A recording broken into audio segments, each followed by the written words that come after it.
A post by a candidate for Rockford School Board is angering a lot of people. This is what was on the post. It was especially angering those in the Jewish and LGBTQ community. It depicts pride flags altered to form a Nazi swastika. Doug Reardon spoke to those most affected by the offensive post and the man who posted it. He's live with us tonight. Doug? Yeah, Josh, Jamie candidate Craig Ladyman is running to serve here in the Rockford School District. He told me that he didn't create that meme, but he did post it to Truth Social. Now, it is important to remember that 11 million people died in the Holocaust genocide. 6 million of them were Jewish people. Thousands of them were part of the LGBTQ plus community. And the sad thing is, imagery and language like this that we're about to show you in this story isn't necessarily new in American politics.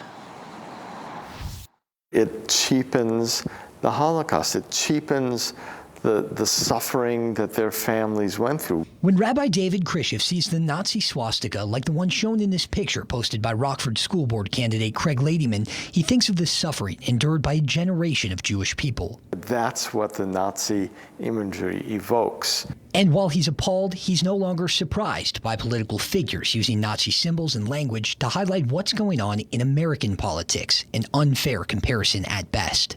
We are not rounding people up wholesale and consigning them to concentration camps and death camps.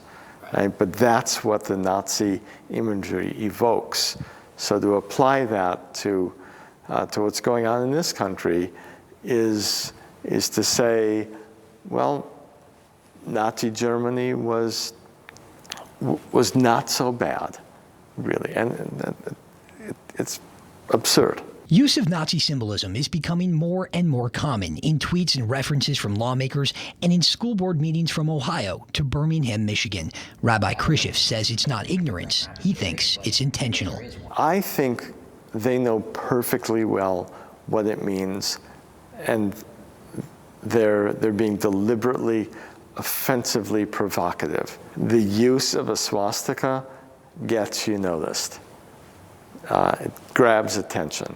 It's a symbol that is abhorrent. Rockford School Superintendent Stephen Matthews was also shocked by the post sent to him by concerned parents and voters. You know, it makes me feel angry. Certainly a symbol like that represents hate and represents divisiveness. And Matthews has met with the majority of candidates for school board, but says Ladyman hasn't returned his calls. He returned our calls this week, declining an on-camera interview, but sending a lengthy statement attributing the post to far-right British actor Lawrence Fox. He didn't say anything about the swastika, and instead claimed the Pride movement is harmful to LGBTQ people. He said in part, quote, "I rebuke the political agenda behind this movement that is using Nazi-like techniques to silence anyone standing up for the children of this nation from sexual mutilation, gender confusion, and mental harm in our trusted education system."